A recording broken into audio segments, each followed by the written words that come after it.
Hello and welcome back to Gary's Garage, and in this episode I'm going to try to figure out what is going on with the engine and hopefully it's not knocking.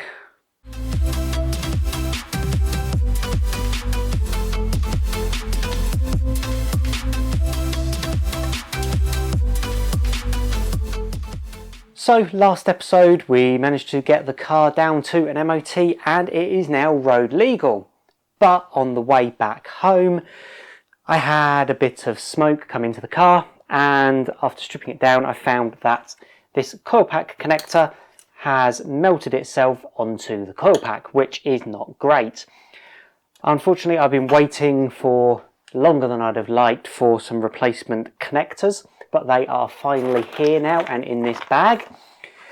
So the first thing I'm going to do is to get this coil pack replaced, because I can't really do any more diagnostics until this is done. And I had a load of really great suggestions and things to look at from the viewers, comments both on Facebook and YouTube. So I'm going to start to work my way through those, and hopefully one of those has touched upon the problem, and if not, then we shall see where we go. So first thing is get this coil pack wiring replaced, get a fresh coil pack in there and get the top of the engine back together.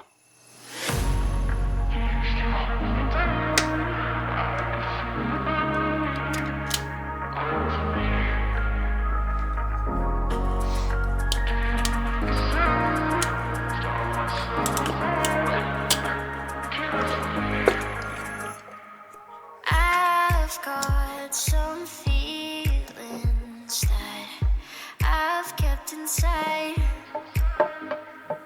Tell me your reasons for leaving me behind. I've got something I don't need to hide. Struck by lightning, you make light. Right, so that's the coil pack wiring replaced and a new coil pack in, all the top of the engine put back together, and just going to try now giving it a quick turn on the key and make sure it fires up into life, and then we can make a start looking at some of the things that you have suggested.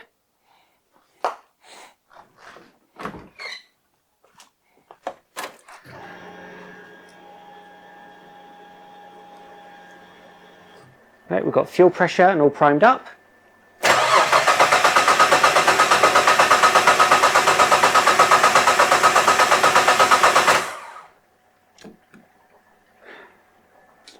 Oh,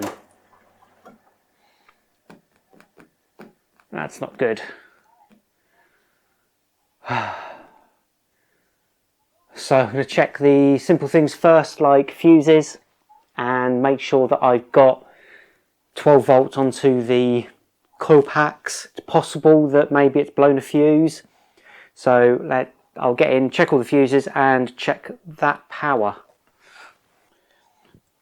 Nothing with the ignition off, obviously. And with ignition on,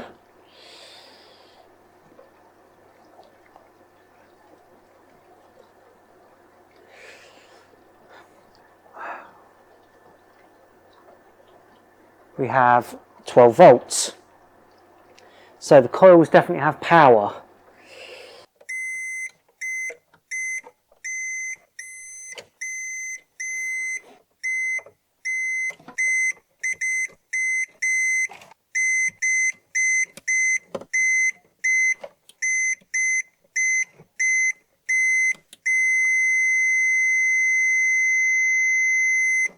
So I've got power to the coils and there are no blown fuses. So in theory, everything should be working. So I think it's now time to bust out the laptop, hook it up to the ECU and see what the ECU thinks about things.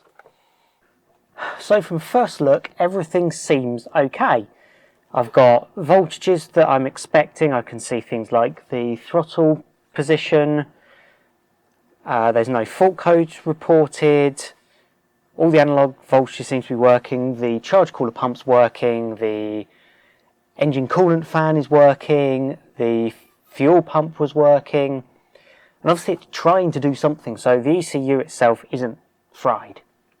but something's stopping it from not running. So really, I think that's probably only one of a couple of things. Either it's fried the ignition drive outputs, which is not going to be good because that will be dead ECU, or maybe something like the cam and crank angle sensors somehow, although they're not hooked up at all to the coils, I think they run off 5 volts and sensor ground, so I don't think it's that, but it could be. So thankfully the Link ECU does give you details and it shows you whether the triggers are getting a signal, and it's also got a trigger scope where it's got a built-in oscilloscope on the cam and crank angle sensors, and you can get the ECU to log and show you on screen what it's doing. So first thing I think will be to check, see, is it showing a trigger?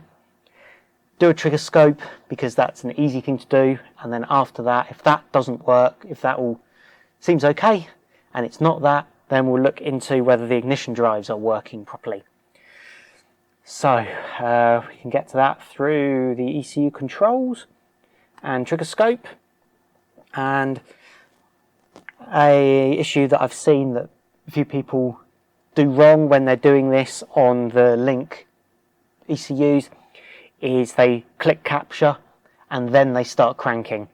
You need to start cranking first and then click on the capture. So it is definitely a two-handed job. So I'm going to slightly reposition the laptop so that I can tap on that, and let's hit the starter and we'll capture and see what we get.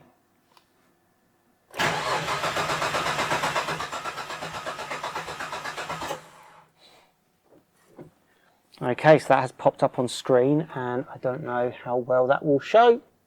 So we have a cam angle sensor but no crank angle sensor. So first thing to look at next then is crank angle sensor. And you know what? I'm actually quite happy. Surprisingly, I'm happy that it's showing me a fault. So that's just pegged at a single voltage. It should be stepping up and down. It's not. So that's showing that there's some kind of fault there on that crank angle sensor. So that is a good thing to start having a look at. So first thing I'll do is check the wiring from the ECU to the plug to the sensor, and if I need to go deeper, then yeah, that might be certainly a radiator out job, and it's just as easy to take the engine out if I'm taking the radiator out. So let's just do the simple thing first and check the wiring. Okay, so a little while later with the multimeter and a length of wire, I have confirmed that from the plug on the crank sensor on the top of the engine to the plug that goes through the bulkhead is good on the engine loom side. But from the car side of that plug to the ECU, nothing. No connectivity. The cam angle sensor, continuity through from the ECU to the plug and then the plug through to the sensor, which matches what we saw on the trigger scope. So I just need to figure out what's up with that wire.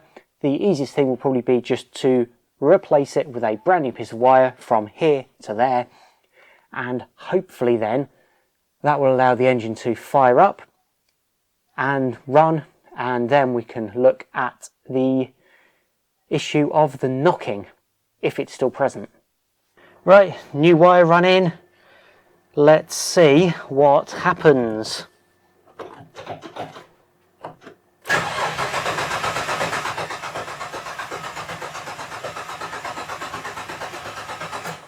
We still do not have a crank sensor signal.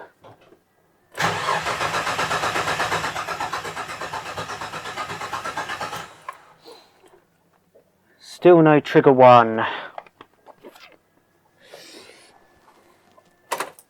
Ugh. So I've probed everything again. Everything has continuity. Let's see what happens. I've unplugged and replugged everything in, the sensor plugs, the bulkhead plug, the ECU plug, they've been out, back in, checked continuity throughout, so let's see what happens. Let's connect to the ECU, and do we have life?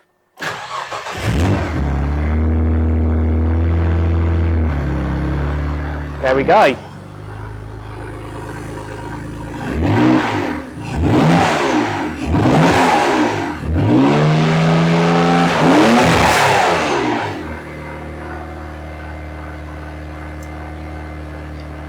And there is still that knock.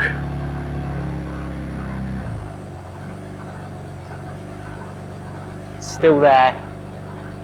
Little consistent knock. Tap to tap, tap to tap, tap to tap. So at least the engine runs, and we shall see what we do. Get it outside and check everything over.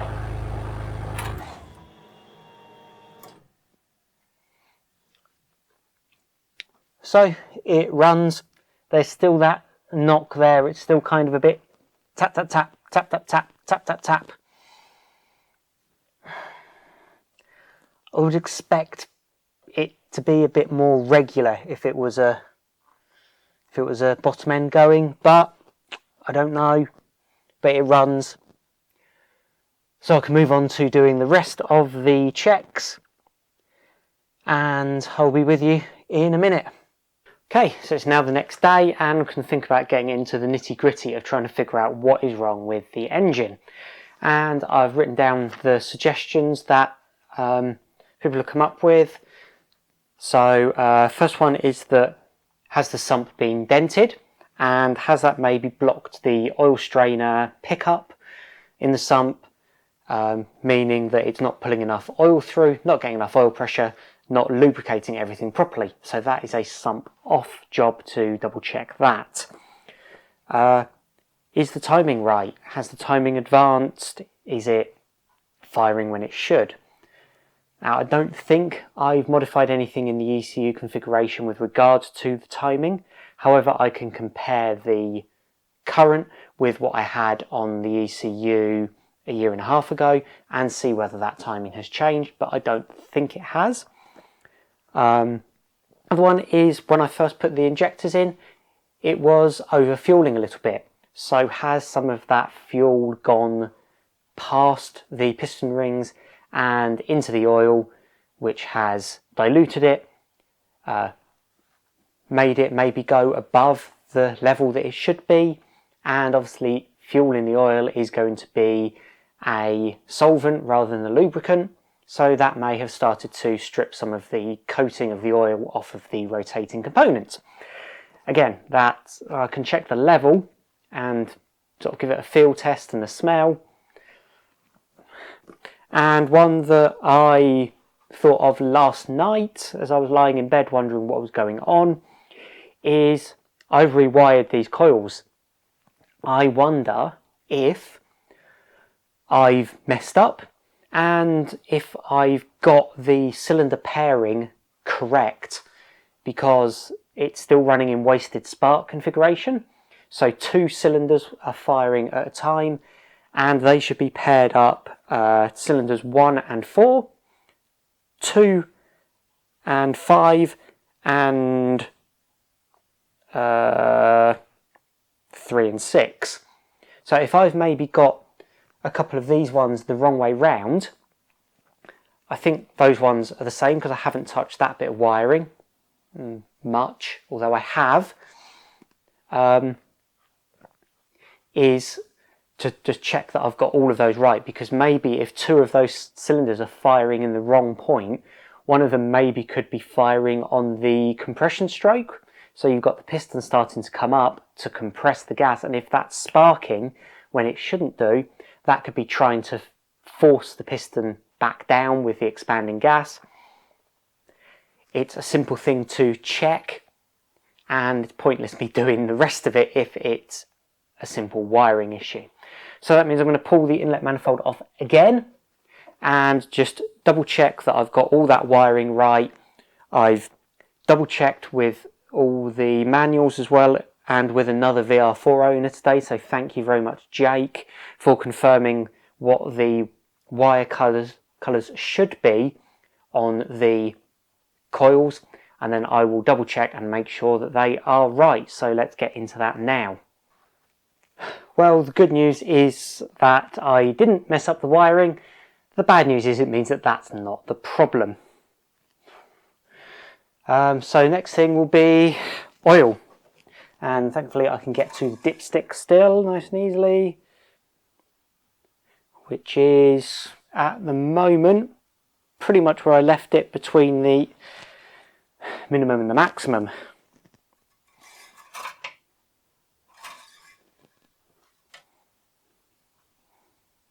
Yep, part way between the minimum and the maximum. It smells oily, feels oily, so there's certainly not enough fuel having blown past the piston to raise the level of the sump and dilute it, so it's possibly not that. So I'm not sure that I'm going to bother dropping the sump right now. But what I will do, I think, is check the config on the ECU and then pull it outside and get it up in the air and see if I can figure out where the noise is coming from, whether it is coming from the front or the back, because I should be able to then move myself around the car and hear where that noise is coming from. So I'll be with you in a moment once I've got the car outside and up in the air.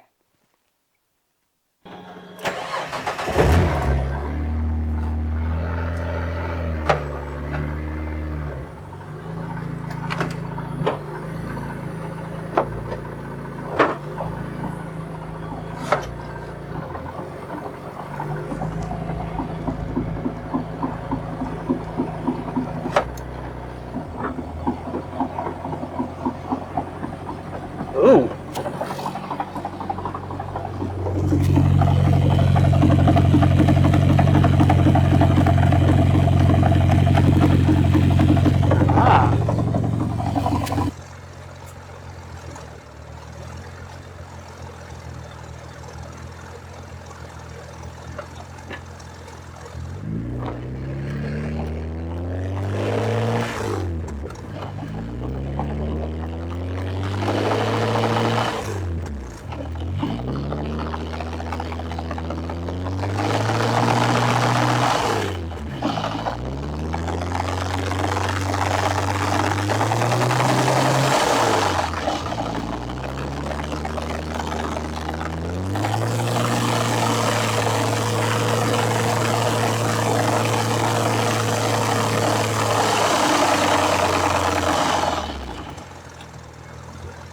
And there is definitely a knock coming from the front as well.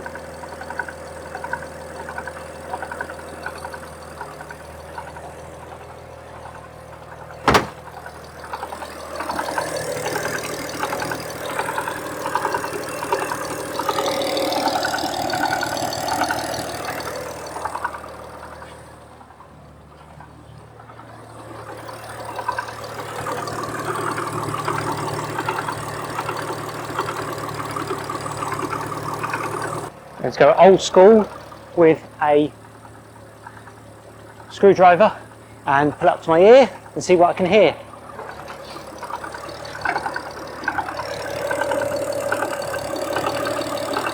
Well, I can hear it more in the passenger side front cover for the timing belt.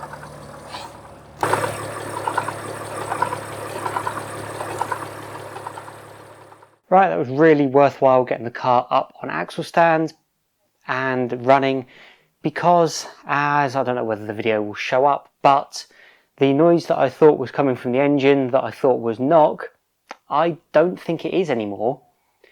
Using the old long screwdriver up to my ear trick, I placed it at various points around the engine and the only place that I could really hear a noise, and it was that sort of rat-tat-tat, rat-tat-tat, rat-tat-tat, rat-tat-tat noise, was where the two heads meet,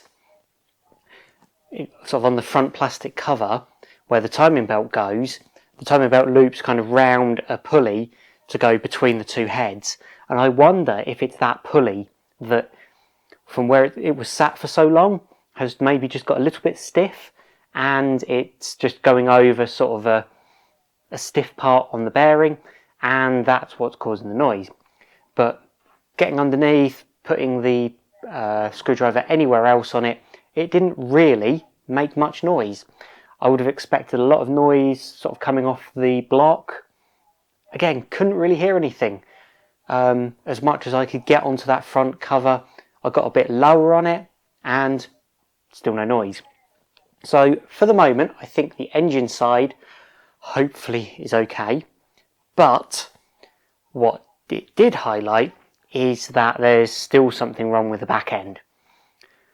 So there was a lot of vibration coming from it. Not sure how well the camera will pick it up, but there was a lot of movement on the drive shafts. Now, the drive shafts have been cut down, they have been welded.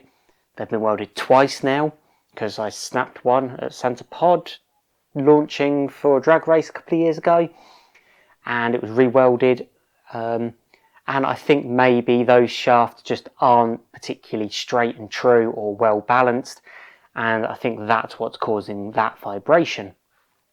So I've pulled the drive shafts out, and they are here, and they are quite short. The original 200SX ones were a good 4 inches longer each side. So yeah, we did take a good 8 inches out of the track to get these to fit under the standard arches. Somewhere in the mess here, or maybe down at my dad's, is another pair of original drive shafts that haven't been cut down. So I think what I'm going to try to do is have a look for them, and if I can find them, then I'm going to have a go at trying to shorten the drive shafts again. When we did these ones first time, they worked really well, and they took a lot of abuse. 4,000 miles of road use and 50 runs down at Santa Pod. But it was that 51st run that snapped one of them, and it was welded back together. Quite a lot of weld went into it, and I think what's happened is that it's not gone together quite as true as it did originally. So if I can find those other shafts, then I will have a go at those. But in the meantime, before I turn these places upside down, I might look at stripping these down to the shafts, stick them in the lathe and just see how far out they are. And it might be that they're true, but they've just got a bit too much weight on them from the weld, and I might be able to just even that out and sort of take away some of the weld. But I have run out of time. I've been doing some things around the house with the slightly nicer weather here in the UK the last couple of weeks. So thank you very much for watching, and catch me next time on Garry's Garage, where we might be doing something on the drive shafts. We might be doing something else, so you'll have to stay tuned for next time. So if you'd like to be notified when I do post up the next video, then subscribe, hit the little notification bell. And if you really like what I'm doing, want to support me, then you can find links below to join me on Patreon. Your help would be much appreciated. So thank you very much, and see you next time. Bye.